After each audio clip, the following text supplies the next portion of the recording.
I think the first thing we have to address here is why, let's face it, because everybody, if, if you haven't wondered why Jerry Durham is with this distinguished group, then you don't know me very well, or these other two. So, I'm honored. I've got to share this. I've just got to say this because I'm honored to be included in this group. And most of my career has been a rudderless ship, which is perfect with David's analogies with the ships in the water and the shipwreck. The times I've been the shipwreck. And it's interesting how the world presents to you what you're looking for, because I've been a rudderless ship, and at some point the ship hit some ground. I was out in the middle of nowhere, and the ship hit some ground, and I call the ground that I hit, and actually what brought some sanity to my world is Twitter. And I met David on Twitter. He may not know that. I met Mark on Twitter. I met Matt Lowe on Twitter, who put this all together. And when I met these people, you'll understand in a second because they're my people, I consider. This rudderless ship thing was not understanding evidence-based medicine. And I saw a world constantly in my career. I've been doing this 27 years, probably longer than Fiona and David because they're both a lot younger than me. I've been in this world wondering I literally would go home at night and go, where does the person fit in all this? The person, right? We're looking at a knee, we're looking at a neck. They twisted it playing something. But I said that we're too complex. We're too complex. This is all these things I used to think about before, and I refuse to read research. It's a running joke. Mark knows too. It's a running joke because I didn't know, I couldn't trust it. Why couldn't I trust it? Because it didn't present to me the freaking person I was sitting across from on Monday. If we wanted to talk about their knee, sure. And I have this example, and I need to share this with the conversation that's going on in my world right now. I had a patient once who, after visit 2, asked me if I could help her buy some groceries. She didn't have enough money that month to pay for groceries. So what was I doing in my world of helping someone who needed money to buy groceries? And again, I think this is all 130% relevant to where David and Fiona started, and where I hope to bring this back a little bit, and where I believe I can contribute the most here is I can bring this back into the world of what does this mean to us in the clinic. My world is in the clinic world. And I found when this rudderless ship struck this island I call Twitter, I also met some awesome people. It's when I was first exposed to Maxi Nichek. It's when I was first exposed to Jason Silverdale and Bishop and Bialowski and Cleland. And my world started to come together a little more. I'm not saying they added any sanity to it, but they added a little more realism to what I saw. Because, hey, there's all this stuff happening above here that affects this, so I'm not crazy. And people are proving it in the research world.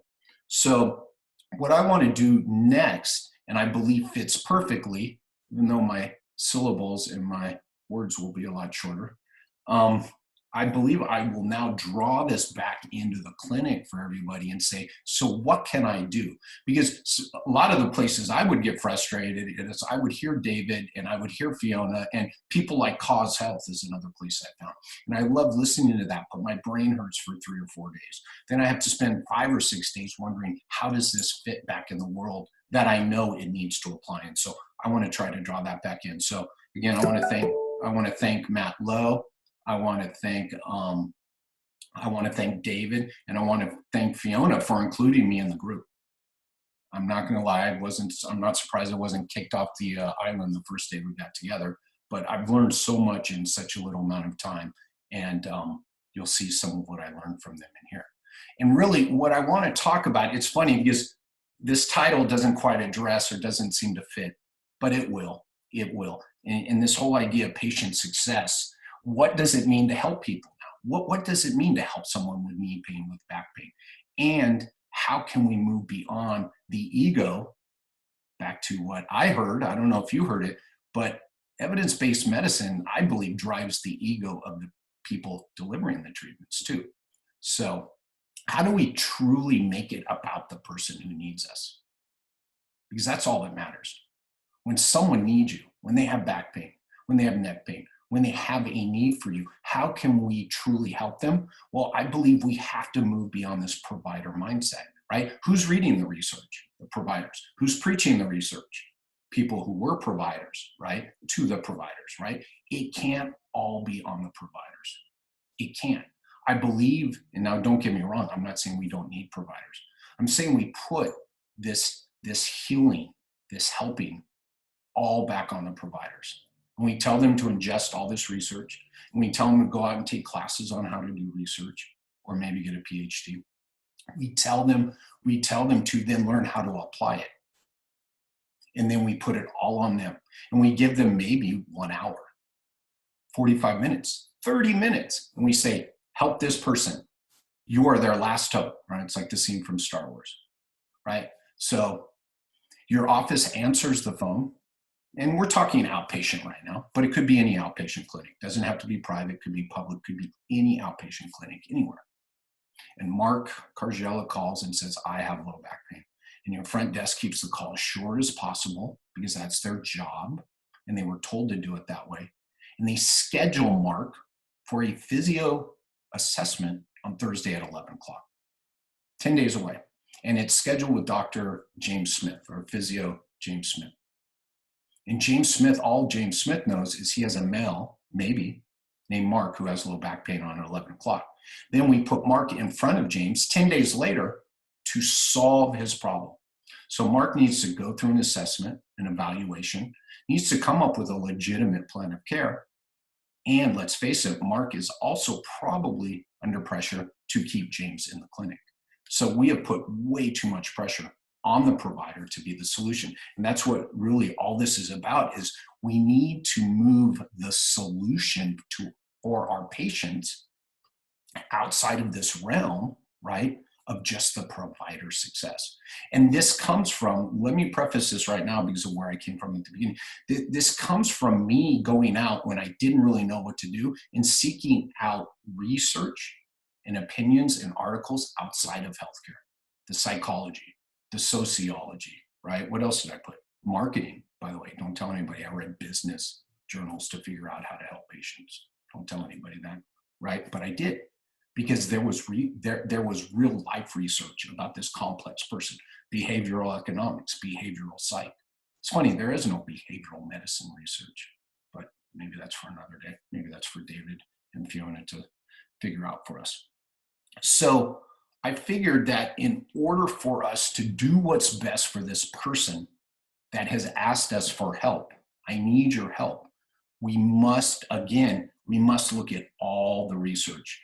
And then we must get away from this single entity of a solution and bring it to what? The team.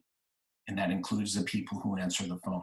That includes the people in the back who never see the light of day and never touch a patient or talk to a patient, right? They need to be involved in this process because in some way, shape, or form, they're touching this person who needs our help, right? The intake people, the aides, the assistants, the whatever, the chiros, the acupuncturists, whoever it is, they need to be involved in the process and come together behind a common goal for this person who needs our help. And by the way, you notice I haven't said patient. All right, what happened here?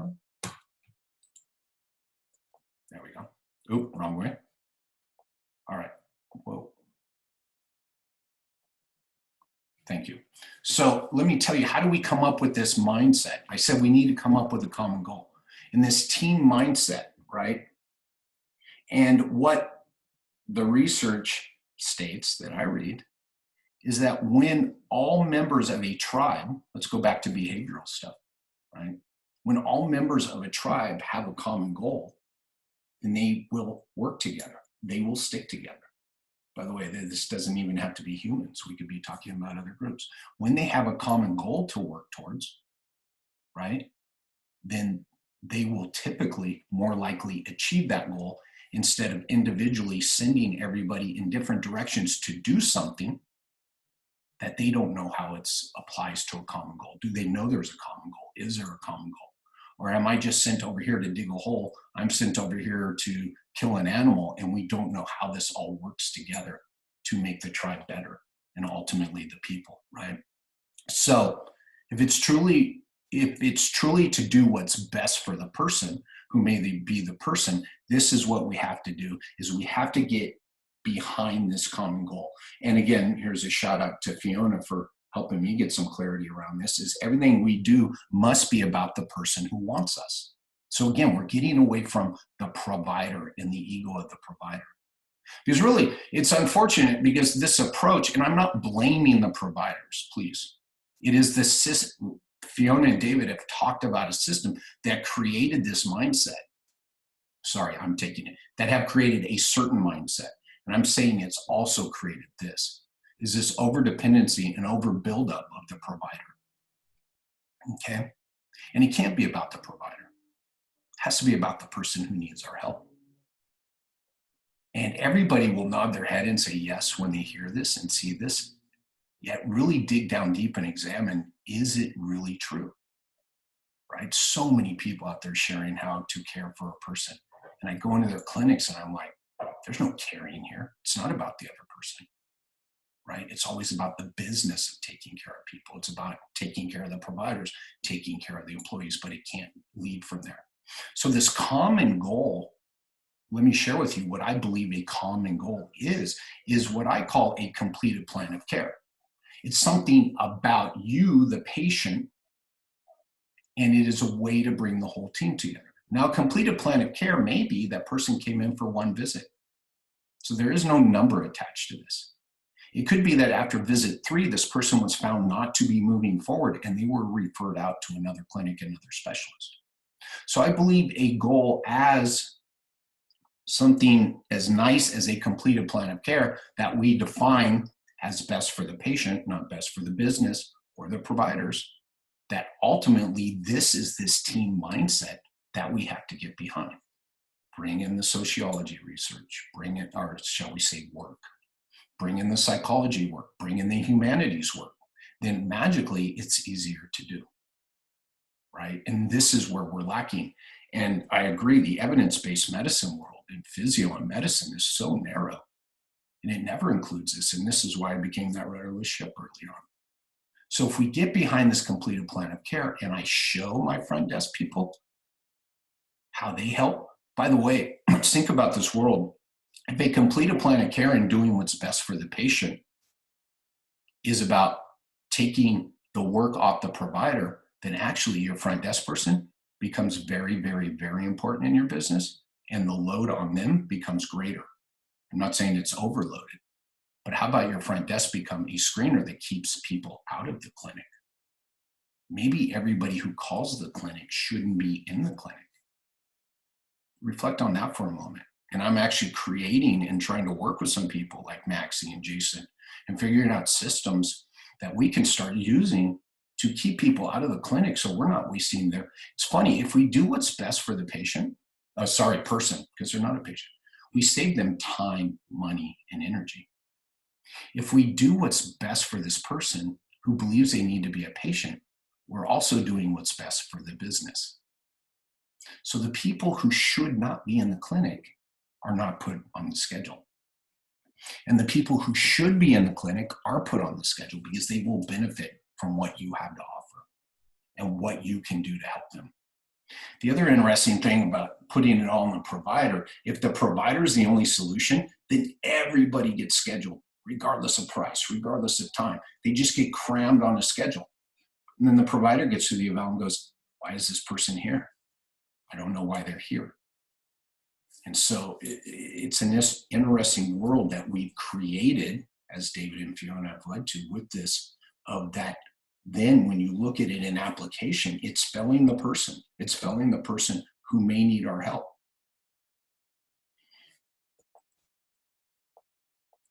Sorry. So this is my last slide. I had to put up a research slide because I wanted everybody, and I think I've said this a little bit in passing, is I want everybody to know where this world has come from in my head and what has come into play. And I actually got to see Maxie Check this past weekend, which was awesome. Is this world of this alliance work. And if you notice, it doesn't say therapeutic alliance. Therapeutic alliance implies what? Yet again, a provider. And I say, look, we need a new world of an alliance. And I've talked to Maxie about this some. There is some research out there, it's hard to find, but there is some mention of it, of this team alliance. And my goal in life is to start looking at a team alliance, right? And again, we're back to the tribe. Put people in a community where everybody knows what the goal is for the individuals, and you will be successful. We're back to social determinants of health, which Dave has alluded to, and looking further upstream, right? So I love this word alliance, and I purposely will not say therapeutic alliance anymore, because I want the implication that everybody plays a role in building what I call trust and all the complexities that go with an alliance. The other thing is the expectations research, which again, when we look at evidence-based medicine, is rarely considered. And where I really started out was question a lot of things. If someone believes something is going to help them and you don't control for that in your study, nor do you even measure that, you know, the validity of that information, whether it's a manipulation, it's pain science, it's freaking hot stones, it's exercise, it's nothing. And so the expectations research by Bishop and Pulaski and Cleland was really a huge influencer, and where I continue to build on. And this alliance, or the therapeutic alliance research, is where all this information that I'm sharing with you has arisen from. And again, what I challenge everybody is to think more along the lines of this team alliance, and even the expectations of the team, which you have control over, to help manage and set expectations for the providers. So I hope that helps to bring this world together, of this group that I was asked to be in, that I'm totally humbled to be in.